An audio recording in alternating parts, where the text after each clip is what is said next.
उनलस की सरजमीन पर वाक़े एक छोटे से पुरसुकून कस्बे में एक शख्स रहता था जिसका नाम साले था। लोग इसे सिर्फ मालदार होने की वजह से नहीं बल्कि इसके अखलाक, सच्चाई और दरिया दिली की वजह से भी जानते थे। इसकी दुकान पर कभी किसी को धोखे का डर नहीं होता था। वो नाप तोल में ईमानदार था, बातचीत में नर्म था और दिल में बस यही तमन्ना रखता था कि अल्लाह इससे राजी हो जाए। इसके मोहल्ले के गरीब, मुसाफिर और यतीम सब जानते थे कि अगर कोई दर बंद हो जाए तो साले का दर अभी भी खुला है। वक्त गुजरता गया और साले का कारोबार खूब चमकने लगा। वो दूर दराज शहरों से अनाज, कपड़ा और दीगर सामान मंगवा कर बेचता और अल्लाह इसके माल में बरकत पर बरकत देता गया। घर में आसाइशें थीं, खाने पीने की फरावानी थी, लेकिन इस सब के बावजूद साले ने कभी गुरूर नहीं किया। वो अक्सर रातों को वाकर सोचता कि अल्लाह ने मुझे इतना दिया है तो मैं इसके बुंदों के लिए किया कर रहा हूँ। इसी सोच ने इसे मजीद नर्म दिल, सखी और दूसरों का एहसास करने वाला इंसान बना दिया। इसी कस्बे में एक और आदमी रहता था, हमीद। हालात ने इसके साथ वैसा सुलूक नहीं किया था जैसा साले के साथ हुआ था। कभी इसका भी छोटा मोटा कारोबार था, हाथ में हुनर था, दर में हंसी की आवाजें गूंजती थी, लेकिन फिर एक के बाद दीगरे नुकसान ने इसका सब कुछ छीन लिया। तिजारत में खसारा, कर्जों का बोझ, बीमारी और फिर रोजगार का खत्म हो जाना, सब ने मिलकर हमीद को तोड़ कर रख दिया। पहले तो इसने बहुत कोशिश की कि किसी से मांगे बगैर खुद ही संभल जाए, मगर जब मुसलसल नाकामी ने इसका दरवाज़ा खटखटाया तो इसके सब्र की दीवार भी हिलने लगी। एक दिन ऐसा आया कि हमीद के घर में आटा तक मौजूद ना था। बच्चे फाके से थे, बीवी की आंखों में आंसू थे और चूल्हा कई दिन से ठंडा पड़ा था। बीवी ने रूहान सी आवाज में कहा, आखिर कब तक हम यूं खाली बर्तन देखते रहेंगे? पड़ोसी भी कब तक हमारा साथ देंगे? हमीद ने सर झुका लिया। इसकी गैरत इसे किसी के आगे हाथ फैलाने से रोकती थी, लेकिन बच्चों की भूख इसके दिल पर हथौड़े की तरह बरस रही थी। वो सारी रात करवटें बदलता रहा। कभी अपने माजी को याद करता जब इसके पास सब कुछ था, कभी हाल देखता जिसमें सिर्फ तंगी, शर्मिंदगी और बेबसी थी। आखिर इसके दिल में ख्याल आया, साले के पास जाओ, वो खैर का आदमी है, हो सकता है मेरी मदद कर दे। सुबह सवेरे जब सूरज अभी पूरी तरह ना निकला था, हमीद ने वुजू किया, 2 रकत नमाज पढ़ी और अल्लाह के हुजूर रू कर दुआ की।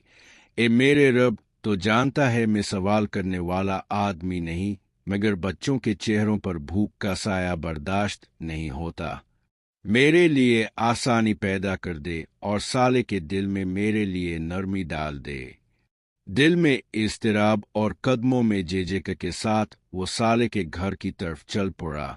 रास्ते में हर कदम पर इसका नफस कहता, लोग क्या कहजगे, तो कभी किसी के आगे झुका नहीं, आज खुद चल कर जा रहा है। लेकिन फिर इसे अपने बच्चों की नहीफ आवाज़ें याद आ जाती और वो सोचता, अगर आज ना गया तो कल शायद बहुत देर हो जाएगी। इस तरह वो खुद को संभालता, एक गहरी सांस लेता और अगला कदम बढ़ा देता। जब वो साले के घर के दरवाजे पर पहुंचा तो कुछ लम्हे रुका रहा। अंदर से बच्चों की हंसी की आवाज आ रही थी, खुशबूदार खाने की महक आ रही थी और इसे अपना वीरान घर याद आ गया। इसके दिल में चुभन सी हुई, मगर इसने हिम्मत जमा की और आहिस्ता से दरवाज़ा खटखटा दिया। दरवाज़ा खुला तो सामने खुद साले खड़ा था, चेहरे पर हमेशा की तरह मुस्कुराहट, आंखों में नरमी और लहजे में शफकत। वो हमीद को देखकर खुशी से बोला, अरे हमीद, तुम अंदर आओ, बहुत दिनों से दिखाई नहीं दिए, सब खैरियत तो है। हमीद ने अंदर कदम तो रख लिया मगर जुबान साथ ना दे रही थी। दिल में हजार वसवसे थे कि बात कैसे शुरू करूं। اپنی مشکل کیسے بتن، کہیں وہ انکار نہ کر دے، کہیں مجھے بوجھ نہ سمجھ لے۔ آخر کار اس کی آنکھوں میں نمی آ گئی اور آواز کانپتے ہوئے اس کے لبوں سے نکلا، بھائی صالح، میں کبھی کسی کے آگے ہاتھ پھیلانے نہیں آیا، آج بھی کسی لالچ میں نہیں آیا، بس حالات نے مجبور کر دیا ہے۔ کئی دن سے گھر میں راشن نہیں، بچے بھوکے سو رہے ہیں، میں خود کو بہت ٹوٹا ہوا محسوس کر رہا ہوں۔ یہ بات کہہ کر حمید کی آنکھوں سے آنسو بہہ نکلے۔ صالح نے یہ منظر دیکھا تو فوراً اٹھ کر اس کے قریب آیا، اسے سہارا دیا اور بڑے نرمی بھرے لہجے میں کہا، بس کرو حمید، تمہارے آنسو مجھے اچھے نہیں لگتے، تم میرے بھائی ہو، تمہارا خود آ کر بتانا ہی میرے لیے اعزاز ہے، اگر تم مجھ پر بھروسہ نہ کرتے تو میرے در تک کیے آتے۔ صالح نے خادم کو آواز دی اور کہا کہ کھانا تیار کرے، حمید کے لیے بھی اور اس کے گھر والوں کے لیے بھی۔ پھر وہ اندر گیا، کچھ دیر بعد ایک تھیلی لے کر واپس آیا جس میں اناج، دال، گھی، چینی اور دیگر ضروری سامان تھا۔ اس کے علاوہ اس نے کچھ رقم بھی اس میں رکھ دی۔ تھیلی حمید کے ہاتھ میں تھماتے ہوئے بولا، یہ سب تمہارا ہی ہے، اسے کسی احسان کے طور پر مت لینا، سمجھو اللہ نے مجھے تمہارا وسیلہ بنا دیا ہے، جب تمہارے حالات بہتر ہو جائے اگر دل چاہے تو واپس کر دینا، ورنہ سمجھو کہ یہ سب میری طرف سے تمہارے بچوں کا حق تھا۔ حمید یہ سن کر سسک پڑا، اس کے دل سے بوجھ اترنے لگا، چہرے پر ہلکی سی روشنی آئی اور وہ بار بار کہنے لگا، اللہ تمہیں جزا دے صالح، تم نے آج صرف میرا پیٹ نہیں بلکہ میرا دل بھی بھرا ہے، میں خود کو اب اتنا ٹوٹا ہوا نہیں محسوس کر رہا۔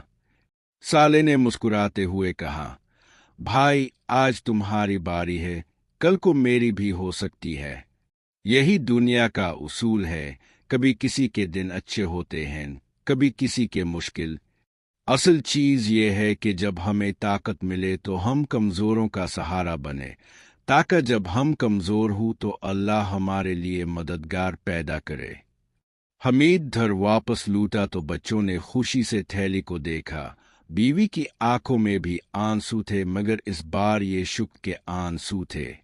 حمید نے انہیں سارا واقعہ سنایا اور کہا، دیکھا، جب انسان اپنی انا چھوڑ کر اللہ پر بھروسہ کرتا ہے تو وہ ایسے دروازے کھول دیتا ہے جن کا ہمیں وہم بھی نہیں ہوتا۔ کچھ ہی دنوں میں حمید کو معمولی سا کام ملنے لگا، پھر آہستہ آہستہ اس کی محنت رنگ لانے لگی اور حالات سدھرنے لگے۔ جب اس کے پاس کچھ وسائل آئے تو وہ سب سے پہلے صالح کے پاس گیا، رقم واپس کرنے کی کوشش کی تو صالح نے ہلکی سی مسکراہٹ کے ساتھ کہا، جو حصہ میں نے اللہ کی رضا کے لیے دیا تھا وہ تو واپس نہیں لے سکتا، البتہ اگر تم اب مضبوط ہو گئے ہو تو کسی اور محتاج کا ہاتھ تھام لو، یہی میری اصل واپسی ہے۔ وقت کے ساتھ ساتھ اس قصبے میں ایک خوبصورت روایت بن گئی، جس کو اللہ دیتا وہ اپنے حصے سے کچھ نکال کر ضرورت مندوں تک پہنچاتا۔ لوگ ایک دوسرے کی مدد کو معمولی بات نہیں بلکہ عبادت سمجھنے لگے، غریبوں کے گھروں سے فاقے ختم ہونے لگے، مسافروں کے لیے دروازے کھلے رہنے لگے اور یتیم بچوں کے چہروں پر مسکراہٹیں لوٹ آئی۔ اس پوری کہانی سے یہ سبق ملتا ہے کہ جس کو اللہ دے اگر وہ غرور کے بجائے شکر اور سخاوت اختیار کرے تو اس کے مال میں برکت بھی رہتی ہے اور دل میں سکون بھی، اور جسے تنگی ہو وہ مایوس نہ ہو، اپنی انا کو سب سے اوپر نہ رکھے بلکہ حلال راستے سے مدد مانگے، محنت کرے اور اللہ پر پورا بھروسہ رکھے۔ کبھی ہم مدد دینے والے ہوتے ہیں، کبھی مانگنے والے، اصل کمال یہ ہے کہ دونوں حال میں اللہ کو یاد رکھا جائے، دل کو نرم رکھا جائے اور انسانیت کا دامن ہاتھ سے نہ چھوڑا جائے۔